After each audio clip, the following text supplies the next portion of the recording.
Allez, c'est parti. Donc, je te passe la parole, Sophie, et puis Très bien. on va commencer. Bonjour à tous, messieurs en présentiel pour le coup. Donc la séance intitulée De l'universalisme à la mondialité, si j'ai bien compris, cet après-midi. Aujourd'hui avec les deux intervenants, donc André Rosweg, qui est de l'Union juive pour la paix en Aquitaine, dont son intervention sera sur Macron, une caricature d'universalisme. Ensuite, nous aurons Dominique Belougne, secrétaire d'Extas Marx Aquitaine, et son intervention sera sur le retour sur la pensée d'Édouard Glissant et les concepts de créolisation et la mondialité versus universalité. C'est très dur à dire tout ça, messieurs. André, je te laisse la parole. On fera une intervention après ton intervention et après, ça sera Dominique pour continuer. Bonjour à tous et bonjour à toi, Sophie. Je ne peux pas dire à toutes. Euh, je dois d'abord dire que je n'ai pas réussi à obtenir de Dominique qu'il modifie l'information. Le titre de mon intervention n'est pas sur Macron.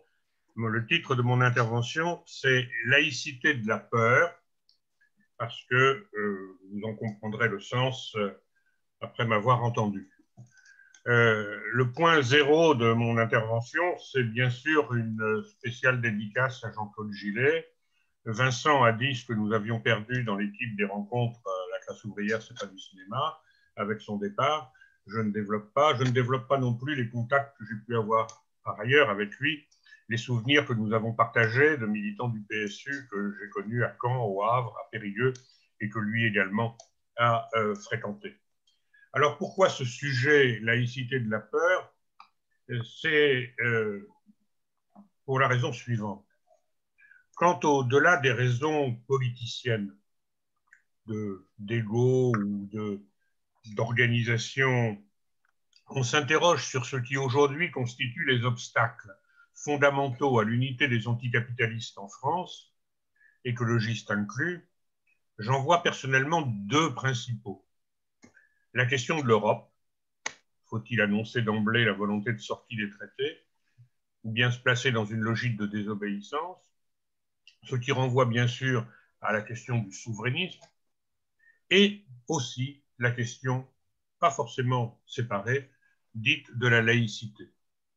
Quand on s'interroge sur le désamour des classes laborieuses pour la gauche de gauche, un très grand nombre se détournant de tout vote et un trop grand nombre se tournant vers l'extrême droite, la question des discriminations dont sont victimes les populations racisées, et tout particulièrement ceux que j'appellerais provisoirement les arabo-musulmans, me semble incontournable. Et le thème de la laïcité revient chez ceux que j'appellerais peut-être tout à l'heure les islamophobes. Deuxième point, d'où je parle. Il se trouve que je suis athée de naissance, d'origine juive, en 1945, que j'ai été éclaireur de France laïque de 1959 à 1963, que j'ai été militant syndicaliste enseignant laïque de 1969 à 2005, que j'ai été et que je suis membre de la tendance école émancipée de la Fédération de l'éducation nationale, puis de la Fédération syndicale unitaire FSU. J'ai été percuté comme syndicaliste et comme enseignant par le renoncement mitterrandien au service public et laïque d'éducation en 84, et j'ai été percuté par les affaires liées au foulard ou au voile. Sur un autre plan, à Périgueux, à partir de 1977, j'en ai déjà parlé à Espace Marx, j'ai été confronté à la question occitane et à partir de 2000 à la question juive. Alors, ceci étant posé, je voudrais d'abord dire que l'école laïque de Jules Ferry n'est pas une école obligatoire. On entend régulièrement cette formule ramachée de l'école laïque gratuite et obligatoire. Seule l'instruction est obligatoire, à un âge progressivement étendu, au départ de 6 à 13, puis de 6 à 14, puis de 6 à 16, maintenant de 3 à 16. L'instruction est obligatoire, mais pas l'enseignement laïque.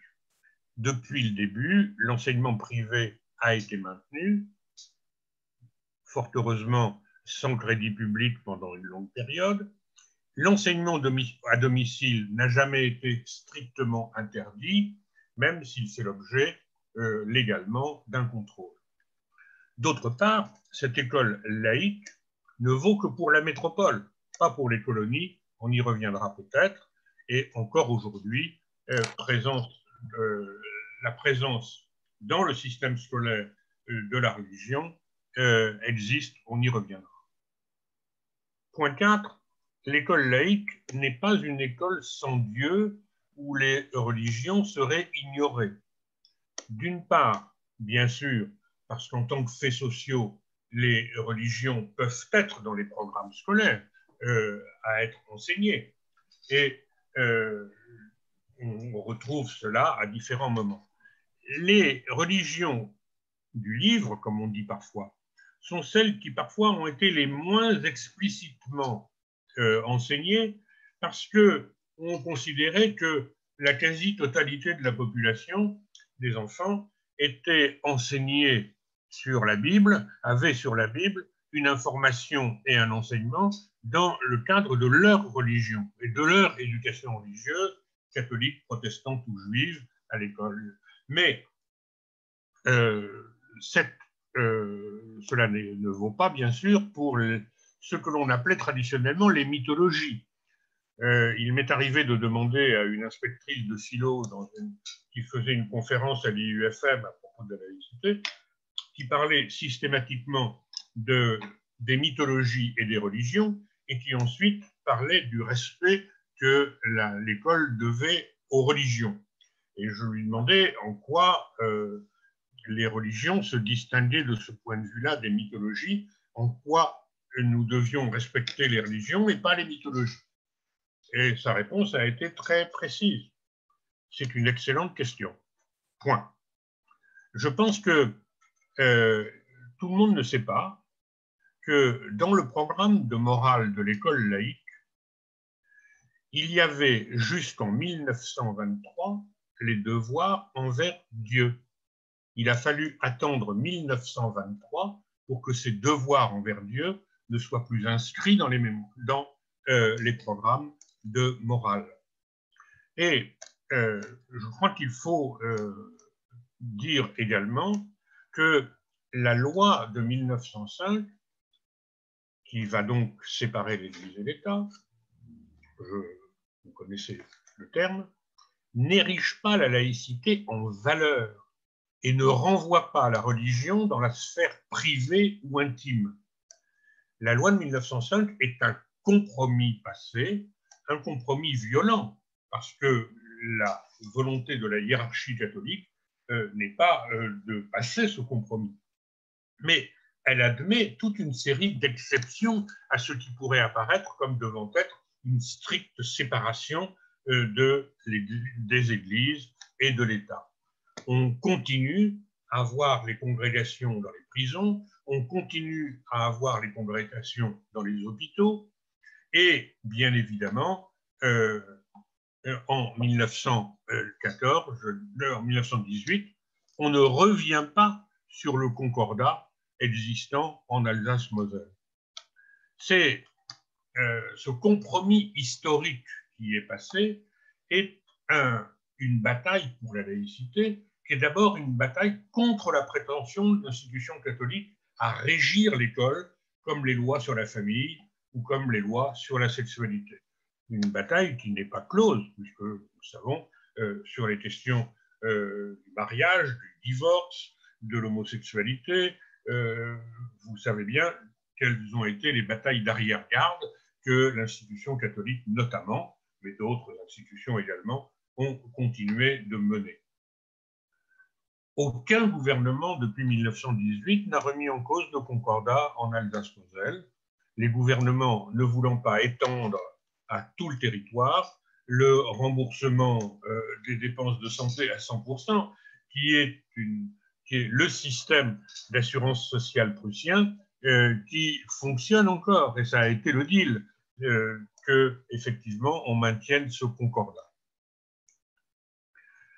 La laïcité française est une catho-laïcité, je crois qu'on le sait, C'est-à-dire qu'on sait bien que les références chrétiennes saturent l'espace public, je ne développe pas, que les jours fériés sont les jours de l'Église catholique, y compris le 15 août, dont on ne se rend pas toujours compte parce que ce 15 août se fait dans ce qui est pour une grande partie de la population une période de congé, mais la fête de l'Assomption n'est pas une simple fête chrétienne, c'est une fête catholique, une fête en hommage à la Vierge, c'est-à-dire dans une partie seulement, pour une partie seulement des conceptions des églises chrétiennes.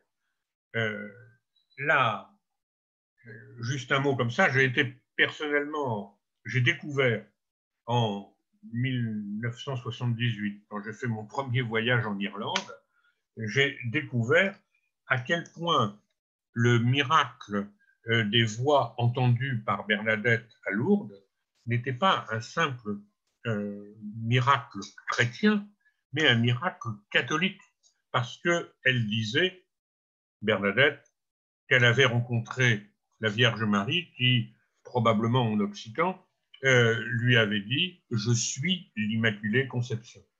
Et le pèlerinage que tous les évêchés irlandais, sauf pendant le Covid, organisent chaque année pour Lourdes et correspond à cette bataille contre le protestantisme que la couronne britannique voudrait imposer.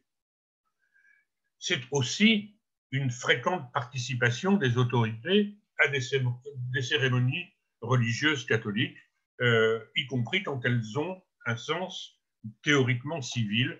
Je ne développe pas non plus là-dessus, mais on pourra y revenir sur cet aspect de la catholaïcité française. Je voudrais aborder un sujet qui me paraît indispensable dans une réunion d'Espace Marx. Les marxistes n'ont pas été continuellement et unanimement des militants pro-laïques. On peut dire que les lois laïques ont été votées, y compris avec le soutien de gens comme Jaurès et les partis ouvriers ont contribué à cette lutte contre les prétentions de l'Église catholique.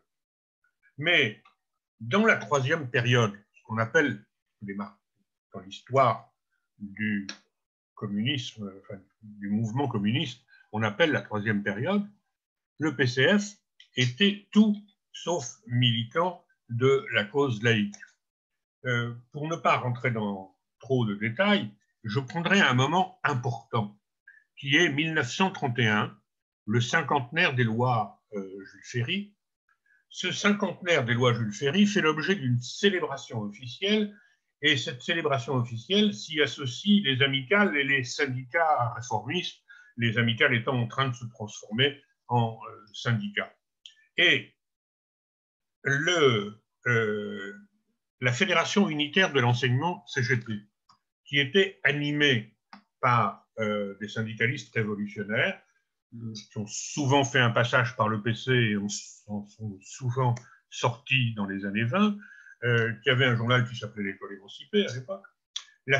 C'était la seule fédération de la CGTU qui ne soit pas dirigée par le Parti communiste et où les communistes participent minoritairement à cette fédération en constituant une tendance qui s'appelle la mort, minorité oppositionnelle révolutionnaire. Et cette minorité, dirigée par le Parti communiste, puisqu'il n'y a pas d'indépendance syndicale, est liée à l'Internationale des travailleurs de l'enseignement, qui est une des organisations liées à la Troisième Internationale elle-même. L'Internationale des travailleurs de l'enseignement a d'ailleurs fait une affiche en 1931 que je ne peux pas vous montrer, mais qui a pour titre « La bourgeoisie fête le cinquantenaire de son école ». 1931, Parti communiste français, section française de l'Internationale communiste, et minorité oppositionnelle révolutionnaire sont sur cette position-là. Et un des responsables, Jacques-Joseph Boyer, de cette minorité, publie une brochure dont je peux vous montrer la couverture. Je ne sais pas si vous arrivez à la lire. L'école laïque contre la classe ouvrière. Et donc, cette brochure montre quel est le point de vue qui est adopté là. Contre le cinquantenaire de l'école laïque. Voilà 50 ans que dans la République bourgeoise capitaliste, le ministre Jules Ferry a créé l'école laïque. Pendant 50 ans, la bourgeoisie, grâce à l'école laïque, a forgé les cerveaux de 2 générations. Pendant 50 ans, les travailleurs français, dupés par la rivalité superficielle de l'école laïque et de l'école congrégationniste, par cette concurrence de 2 méthodes d'asservissement en réalité parallèles et complémentaires, toutes 2 au service du même but, comme ils le furent par la rivalité apparente entre la bourgeoisie de gauche et la bourgeoisie de droite, ont cru voir dans l'école laïque l'instrument de leur libération. C'est une énorme illusion contre laquelle il nous faut combattre. Croit-on que la bourgeoisie aurait été assez stupide pour mettre entre les mains des travailleurs une arme leur permettant de lutter contre elle-même? On a là 40 pages sur ce thème-là. Ça va assez loin dans l'analyse. Je ne veux pas tout citer, mais dans un paragraphe « L'école laïque, instrument de la classe bourgeoise », il y a ce paragraphe qui personnellement m'a quand même étonné. « Osons le dire, il est faux que par le seul fait d'instruire les hommes, on les libère. » Je suis d'accord avec ça, j'y reviendrai. L'instruction donnée dans un régime de classe, par la classe dominante à la classe exploitée, n'est qu'un instrument d'asservissement. Elle sert au clergé et à l'école religieuse à empoisonner les cerveaux par la religion opium du peuple. Elle sert à l'école laïque et à la presse bourgeoise à les empoisonner par les dogmes bourgeois. Et là arrive ce qui pour moi est un morceau de bravoure. L'une des raisons pour lesquelles le prolétariat russe a pu se libérer le premier de l'exploitation bourgeoise est, sans nul doute, l'ignorance où il se trouvait encore. Je ne répète pas, mais c'est quand même un morceau de bravoure, et j'ai souvent dit en citant ce paragraphe, c'est peut-être en partie vrai, mais ça rend difficile la définition d'un programme pédagogique, si c'est par l'ignorance que nous arriverons à la révolution. Je ne plaisante pas. Je pense que cette idée que la fonction de l'école est d'abord idéologique est une idée qui existe encore dans une partie des courants qui se veulent marxistes ou dans des courants de type anarchiste. Je crois qu'il faut comprendre, le Front populaire a été un tournant complet de ce point de vue-là, du point de vue du Parti communiste en particulier. C'est le fameux « je te tends la main catholique » de Maurice Thorez, qui est le contraire de ce qui est expliqué dans cette brochure sur la nécessité de non seulement contester la hiérarchie, mais de contester la religion elle-même. Et c'est une révolution à base anti-religieuse et à base athée que le Parti communiste défendait dans cette troisième période. C'est un changement. Par ailleurs aussi, le compromis qui va être passé avec la social-démocratie sera aussi un compromis sur la question coloniale.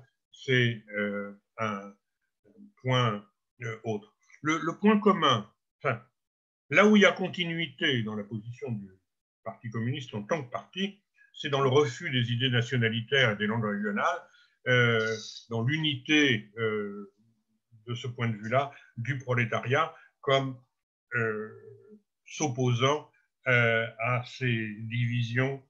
Ce sont ces divisions-là qui continuent à être contestées. Des courants marxistes ou anarchistes vont adopter des argumentaires proches de celles du PCF troisième période. Je pense que un certain nombre de textes de lutte ouvrière, par exemple, vont parfois dans ce sens-là. Je me souviens d'avoir connu un certain Diaby Cohn-Bendit, frère de l'autre, à l'école émancipée, qui avait proposé à chaque congrès de la Fédération de l'éducation nationale, il y avait une motion laïque.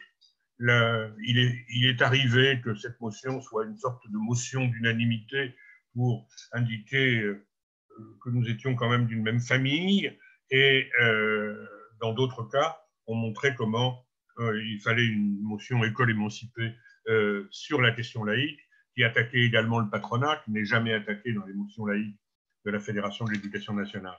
Et El Diaby avait proposé, à la fin des années 70, qu'au congrès de la FEN de Lille, que l'école émancipée présente une motion anti-laïque, pour que les choses soient claires. Cette position n'a pas été retenue parce qu'il y avait quand même beaucoup de syndicalistes qui se rendaient compte du caractère non seulement iconoclaste, mais absurde par rapport au mouvement syndical auquel nous participions, de faire ce genre de provocation. Mais il faut bien comprendre que dans toute cette période, depuis, en particulier, depuis les lois laïques, il y a le camp laïque est de fait dirigé par des gens qui ont tendance à faire de la laïcité non seulement ce compromis qui a été voulu par les républicains, mais quelque part une valeur, c'est-à-dire quelque chose qui, à partir de ce moment-là, devient non seulement une acceptation d'une forme de compromis pour permettre une vie commune dans la société, mais véritablement quelque chose qui est une attaque contre les religions. Les vrais laïcs dans le Conseil national d'action laïque, pour les dirigeants, ce sont des gens qui sont forcément anti-religieux. Pas forcément athées, mais anti-religieux. Et cette anti-religion se traduit par une progression de l'idée d'agnostisme au minimum. On peut être agnostique ou on peut être athée, mais on a une organisation de la social-démocratie autour de cela. Et le Conseil national d'action laïque, le Comité national d'action laïque, qui va se constituer à la fin des années 50 pour lutter contre les réformes gaullistes, va être structuré autour de 5 organisations qui ont le pouvoir dans le CNAS, qui sont le SNI, le Syndicat national des instituteurs, la Fédération de l'éducation nationale, FEN, la Ligue de l'enseignement, la FCPE, la Fédération des conseils de parents d'élèves, et la Fédération des délégués départementaux de l'éducation nationale. Donc, 5 organisations dont les dirigeants sont dans le même courant philosophique, et je crois qu'on peut le dire, avec une forte présence à la tête de la franc-maçonnerie du Grand Orient. Cette vision-là, elle continue d'être à l'œuvre, mais on aura l'occasion d'en reparler.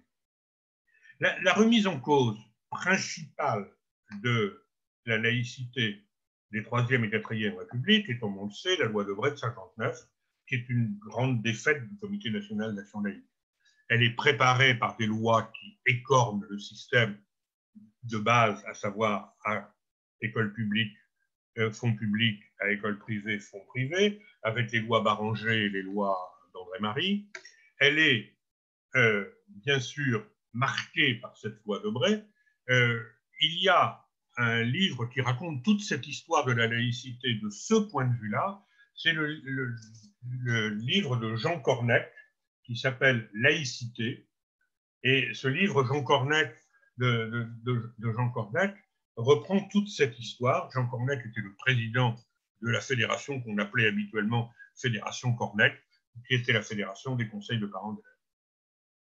Et on peut le dire, cette remise en cause de la laïcité, elle va se poursuivre au-delà de cette date de 59, de cette défaite du Comité national d'action laïque, avec des lois qui progressivement ont favorisé l'enseignement privé et qui ont eu des conséquences même sur le système de l'enseignement public.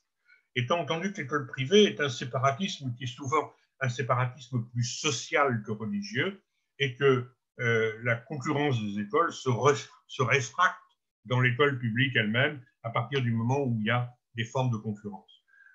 Quelques mots là-dessus. Une des dernières décisions qui ajoute à l'aide à l'enseignement privé, c'est cette décision de Blanquer de rendre obligatoire l'enseignement à partir de 3 ans et non pas à partir de 6. Et cette décision, à une période où pratiquement plus de 95% des enfants de 3 ans sont scolarisés, cette obligation créée a un effet essentiel qui est que les écoles maternelles privées peuvent être maintenant des écoles maternelles privées sous contrat financées par fonds publics. Bon, cette histoire étant placée, je voudrais maintenant aborder la question de la période que nous connaissons aujourd'hui. Mon texte sera moins écrit. Je crois qu'il faut dire qu'on vit une période extrêmement compliquée. Cette période compliquée est bien sûr liée à cette montée de la question du terrorisme et de son instrumentalisation dans l'idée que ce qui nous menace, c'est le grand remplacement par les musulmans. Ceci est la base d'une série de prises de position, de courants qui vont faire l'unité de l'extrême droite, de la droite et d'une partie de la gauche, celle du printemps républicain, qui considère que l'islamisme est la menace qui pèse sur la laïcité.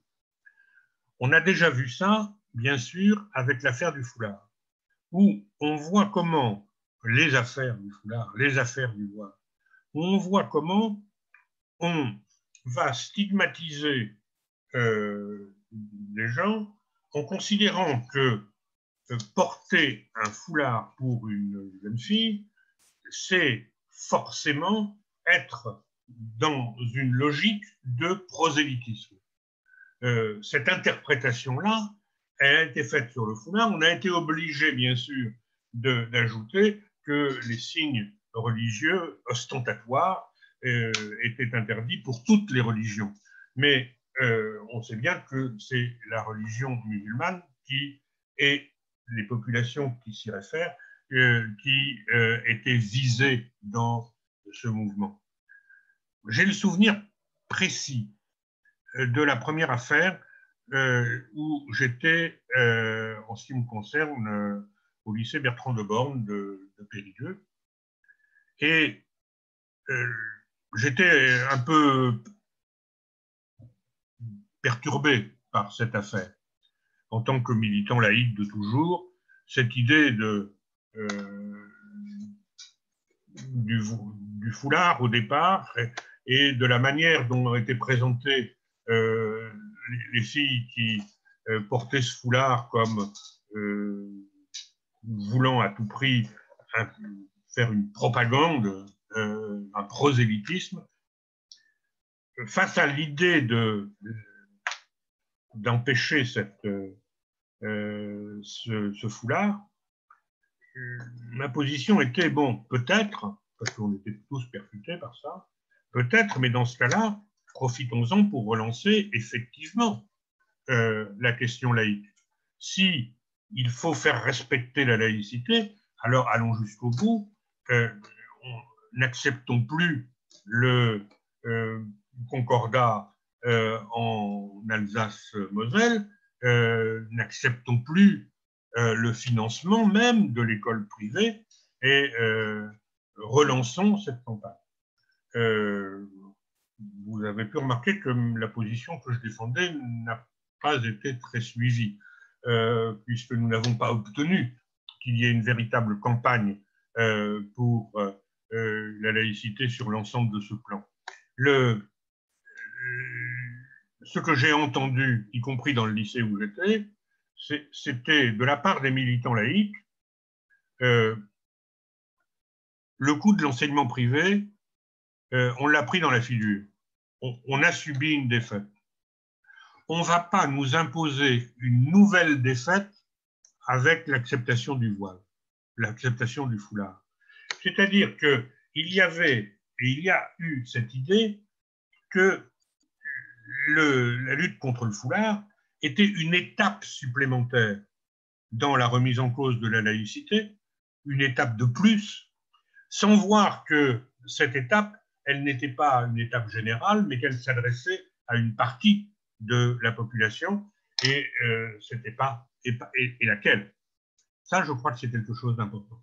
Et je dis ça dans un lycée, je pense que Michel Castin le savait, c'est un lycée où nous n'avions pas pu empêcher qu'il y ait tous les ans dans les bâtiments scolaires, organisés par des collègues, une messe des rameaux, en toute illégalité en réalité, mais en toute acceptation par la communauté scolaire, et personne, moi d'ailleurs compris, n'a voulu poser juridiquement le problème de cela. Quand la chapelle a été...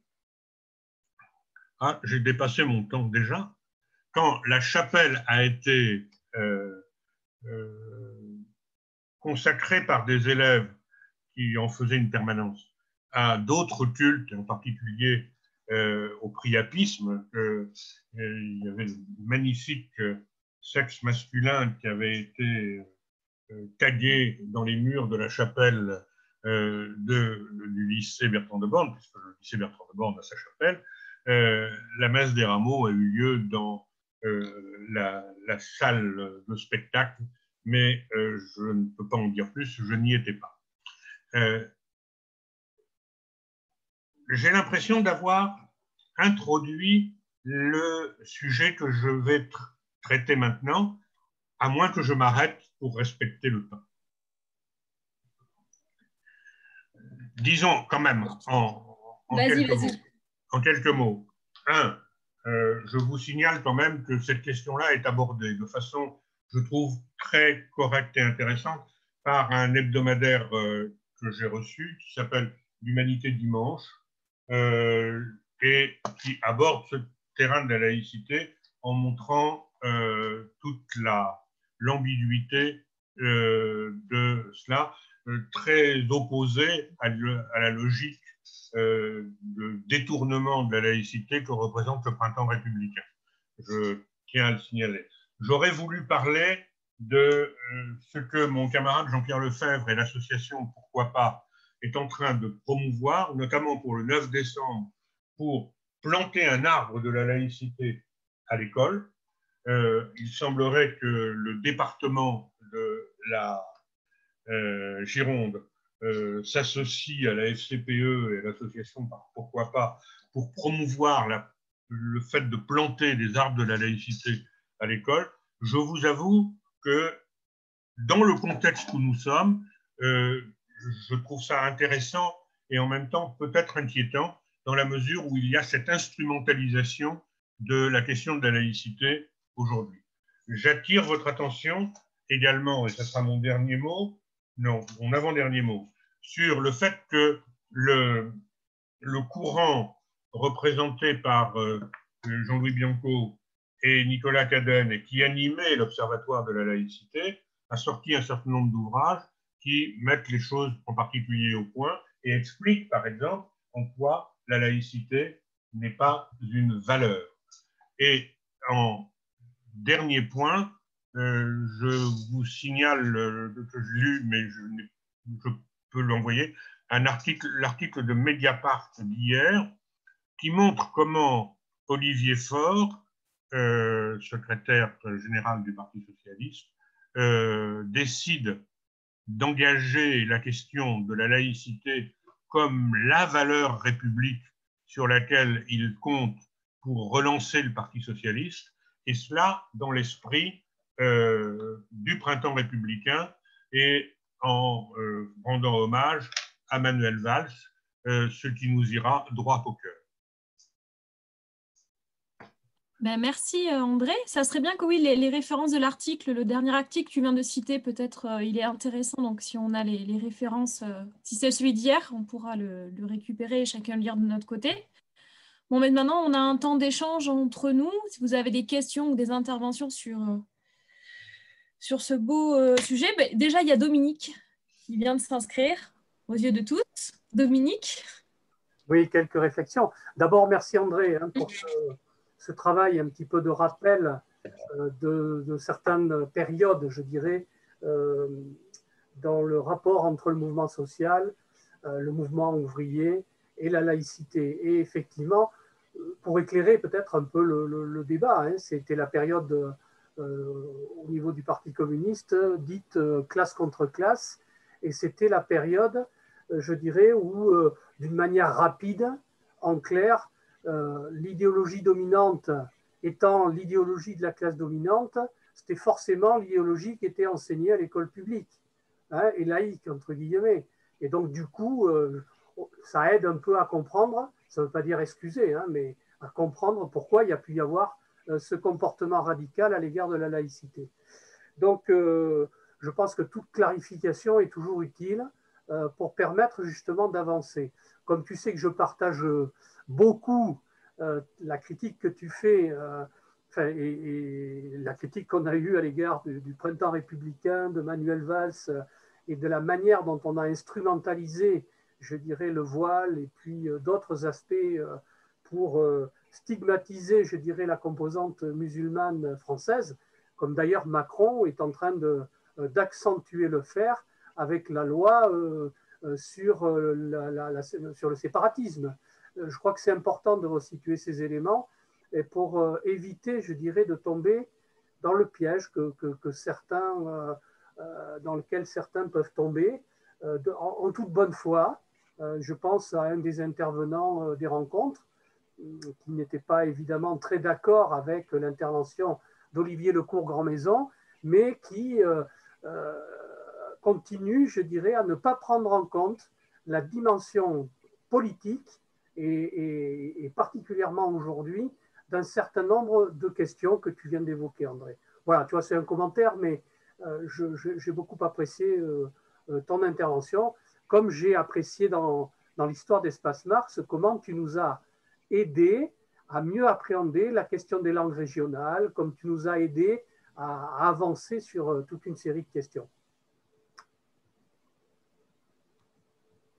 Ce n'était pas une question, donc je ne réponds pas. Oui, on peut échanger sans forcément qu'il y ait des questions. Merci Dominique. Est-ce que d'autres interventions pour l'instant? À chaud, à froid? Vincent, vas-y. Je vois qu'André a été très bien élevé puisqu'il ne répond pas. Ce qu'on a appris quand on était gamin, enfin ce que j'ai appris moi, ce qui fait sans doute qu'il m'arrive assez souvent d'ouvrir ma grande gueule.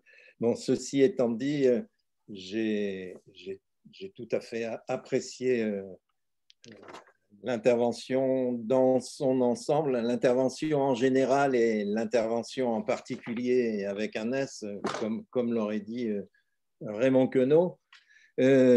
J'ajouterais que comment dire, l'appréciation qu'on a pu avoir de ces périodes historiques qu'on a pu vivre, je ne parle pas de celles des années 30, il n'en est pas question, mais à partir de 89 par rapport à la question de la laïcité, je l'ai vécu de manière complètement différente à quelques kilomètres du lycée Bertrand de Born, dans la mesure où ça n'a eu strictement aucun impact.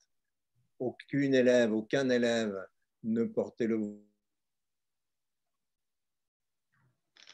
Et posé que, comment dire, pour nous, comme une question hors champ, ce qui était d'ailleurs complètement idiot, bien sûr, parce qu'elle nous concernait tous, mais nous n'avions pas de raison d'ancrage sur place qui nous permettait d'en prendre conscience.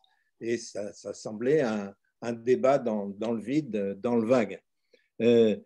J'ajouterais à cela qu'effectivement, nous vivons, André a eu raison d'en parler beaucoup pour le 15 août, beaucoup pour les rameaux et tout le reste, nous vivons dans un pays fortement marqué par la culture catholique et l'implantation catholique. Et même si nous le subissons, nous n'en avons pas conscience. Bon, j'ai souvenir d'une camarade qui se disait, mais comment on peut avoir autant de problèmes du côté des musulmans avec le paquet d'églises que nous avons et le nombre de cloches que nous entendons sonner tous les jours et quasiment à toutes les heures.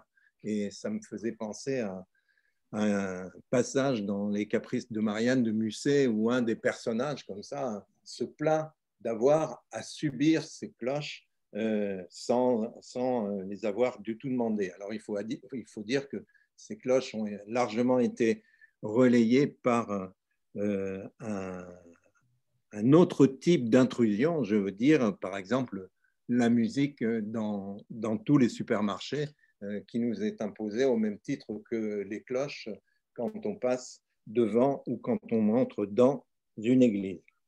Voilà. Pour le reste, je crois que je ne peux que remercier André.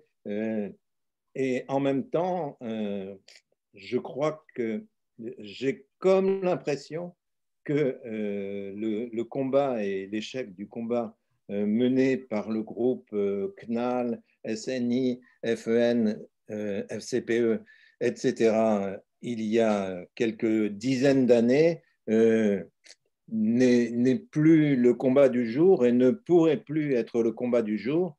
Et pour ma part, je me suis félicité, par exemple, des prises de position sur les questions de l'éducation et de l'organisation de l'enseignement dans les écoles, prise de position de la FCPE au travers de ce qu'on pouvait en entendre dans les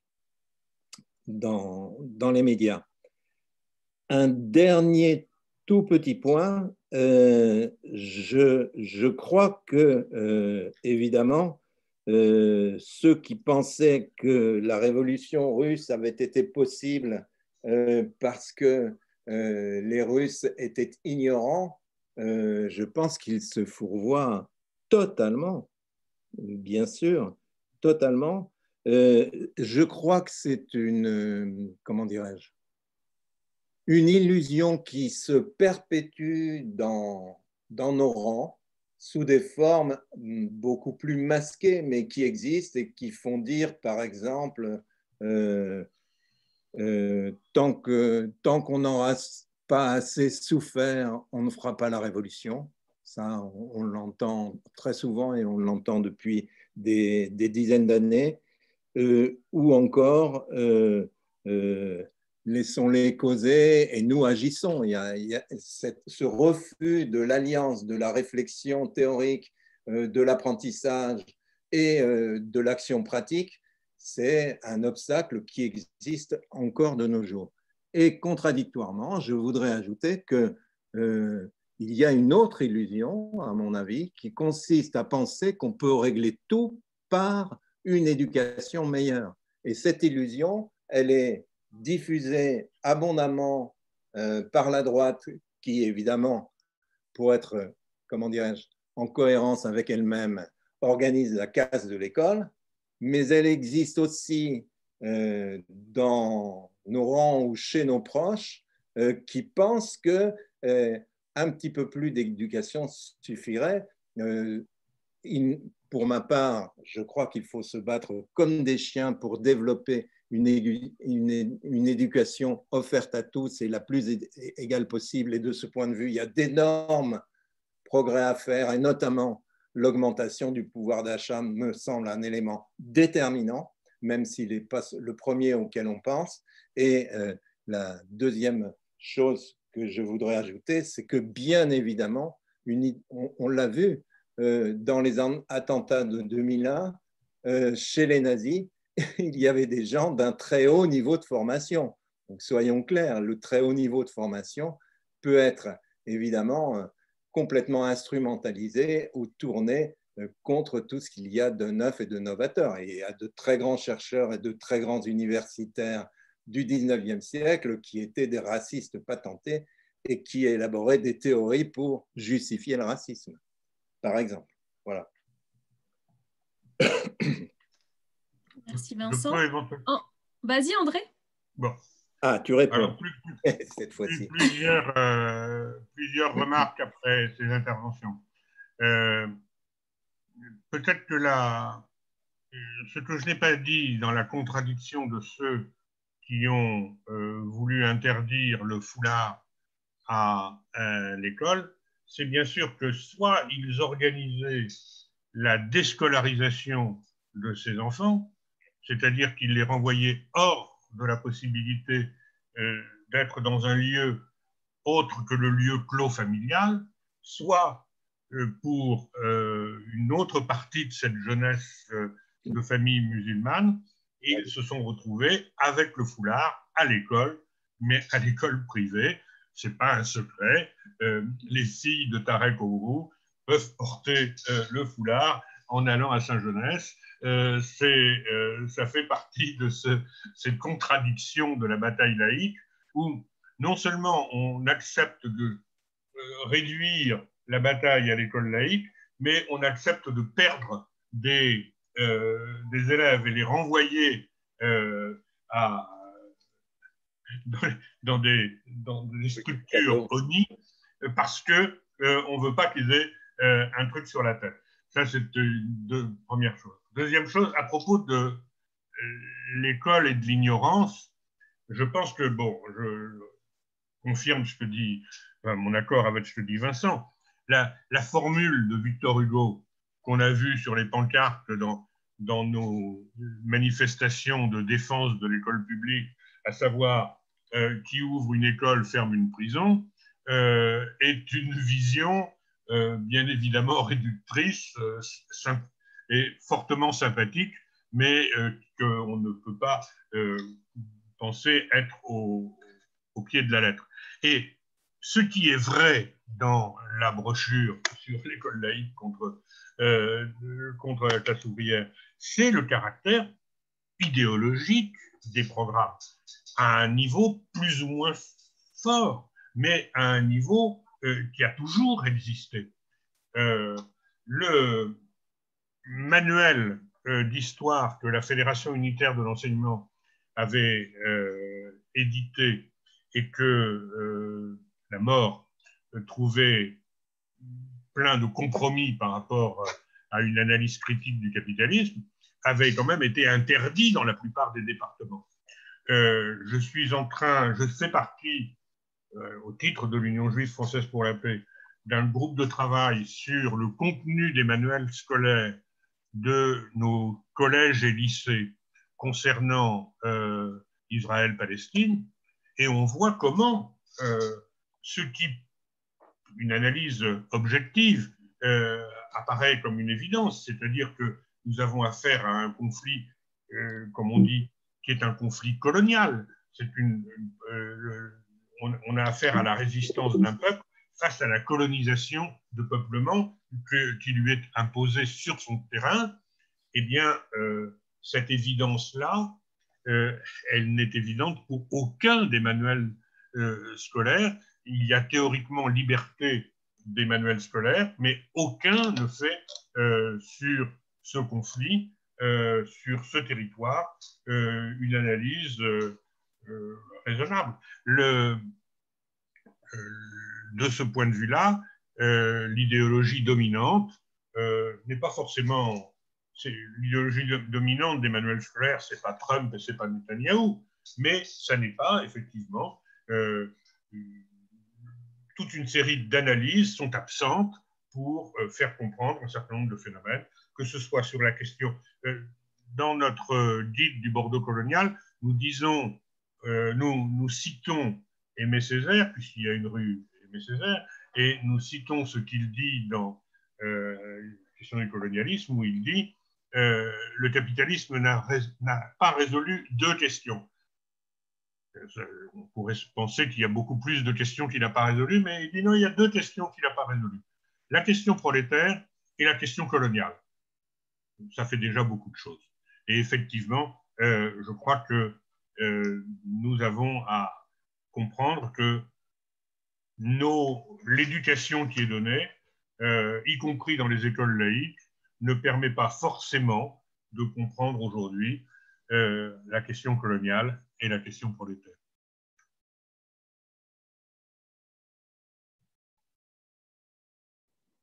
Si personne ne veut parler, tant pis pour vous, je vais en rajouter une couche quand même.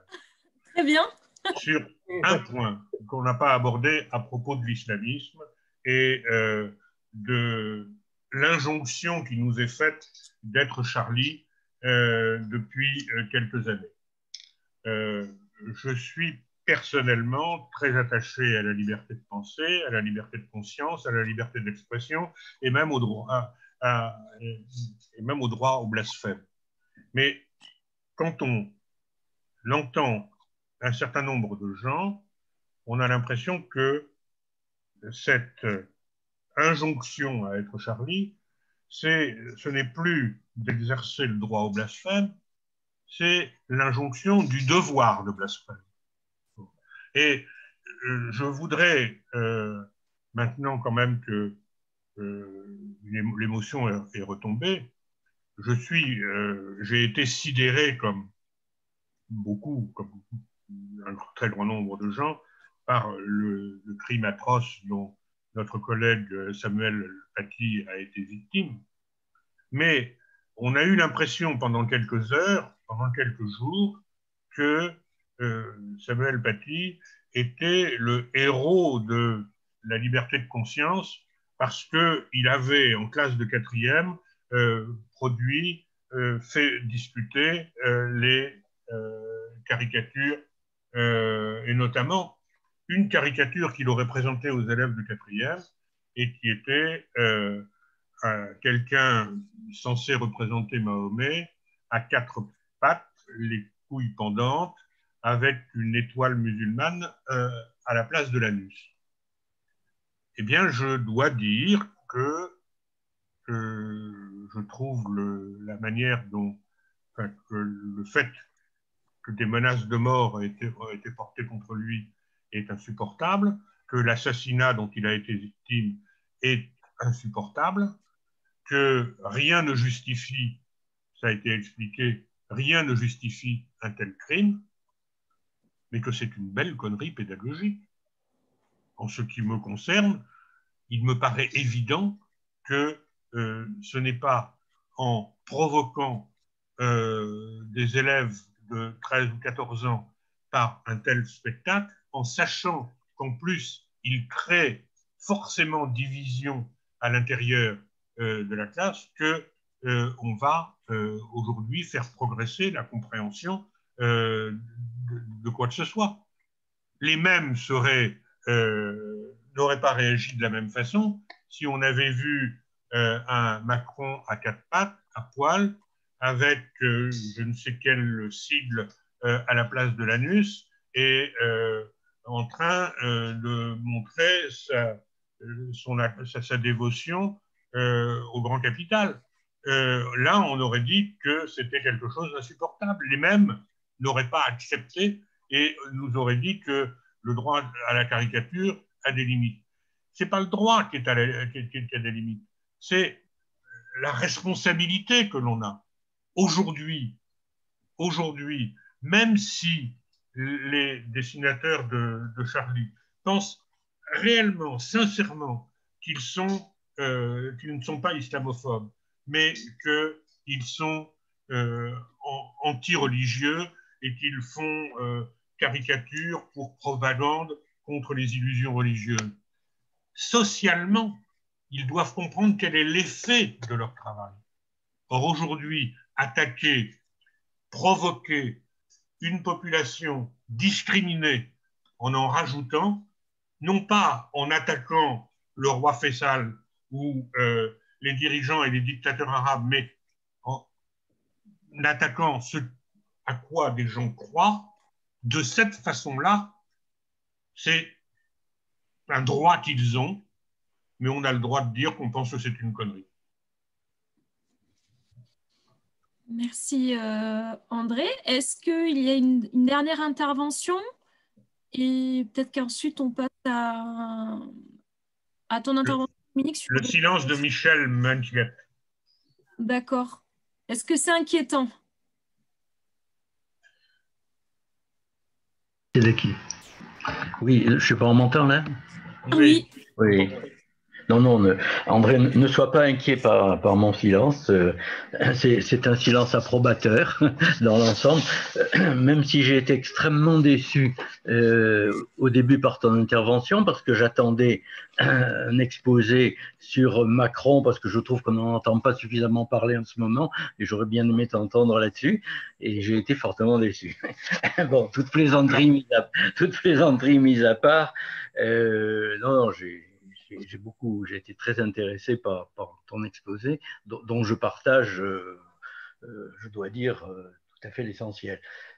Bon, j'aurais des choses à dire, mais bon, on n'a pas trop le temps. J'aurais aimé faire le lien entre ce qui a été dit là et ce qu'on a dit l'autre jour, enfin il y a 2 jours, je crois, dans le débat à la suite de l'exposé de la Cour Grand Maison, notamment sur l'islamophobie. J'aurais bien aimé revenir là-dessus parce qu'il y a des liens étroits et importants. Et là-dessus, j'aurais peut-être eu quelques petits points de divergence avec toi, André. Mais bon, il faudra qu'on en reparle. En particulier, bon, j'en dis un mot simplement. En particulier, moi, je mettais en cause cette notion d'islamophobie parce que je pense qu'elle était un peu le faux-nez de ce qui est en réalité un racisme, et un racisme dirigé non pas en direction de convictions religieuses, mais en direction d'une origine ethnique, raciale, entre guillemets, pour ceux qui l'expriment en fait, et qui ont cette pensée-là. Et tu faisais toi-même, André, l'autre jour le rapprochement ou l'opposition plutôt avec le terme d'antisémitisme, mais autant le terme d'antisémitisme me paraît pertinent parce qu'il met bien en cause, il s'agit bien d'une attaque non pas contre les juifs sur le plan en tant qu'adepte d'une religion, mais en tant qu'appartenant à une race, entre guillemets, en tout cas du point de vue de ce qu'il exprime, alors que dans l'islamophobie, il y a autre chose. Il y a une attaque des gens sur le plan religieux, alors qu'à mon avis, il s'agit pour l'essentiel et dans la majorité, chez la majorité des gens, je crois, enfin chez une bonne partie des gens en tout cas, quelque chose qui vient fondamentalement de l'histoire coloniale, du colonialisme et de la guerre d'Algérie, qui, de ce point de vue-là, a joué un rôle, enfin moi personnellement, j'ai connu ça assez bien, et je pense que ça a joué un rôle absolument déterminant dans ce qui est aujourd'hui le racisme non pas anti-musulman, mais anti-arabe aujourd'hui en France. Bon, je ne veux pas allonger, mais je crois que c'est... Merci beaucoup. Merci beaucoup. Est-ce qu'il y a d'autres interventions? Ou te dire, le débat ne s'arrête pas là entre nos échanges en direct, mais bien sûr en continuant plus tard ailleurs ou en prenant un café quand on pourra le faire. Donc merci beaucoup. Sophie, juste un... Oui, pardon, je voyais pas. Un petit mot. J'ai envie plus que jamais de répéter que pour moi, le concept d'islamophobie est un bâton merdeux idéologique. Et on en a parlé un petit peu pendant la... Tout à fait d'accord. Ouais, et qui emmerde au sens propre du terme essentiellement la gauche prise au sens très large évidemment, et la droite s'en tire fort bien de ce point de vue-là, je trouve. Et en rediscutant après coup avec Yvon Quignou, on s'est donné un coup de fil. Je pense que ce serait intéressant évidemment, nous connaissons tous cette organisation, de réfléchir à nouveau à ce que veut dire le MRAP, le mouvement contre le racisme, l'antisémitisme et pour l'amitié entre les peuples. Donc je crois qu'il faut réfléchir à nouveau frais à ce que veut dire ça et à revenir à des notions simples comme le racisme, enfin simples, oui, elles le sont en un sens, comme le racisme, et évacuer de notre langage par la force s'il faut, c'est-à-dire par l'imposition dans le débat symbolique, dire je refuse de discuter sur la base de l'islamophobie, sur la base de concepts aussi flous et aussi merdiques que cela.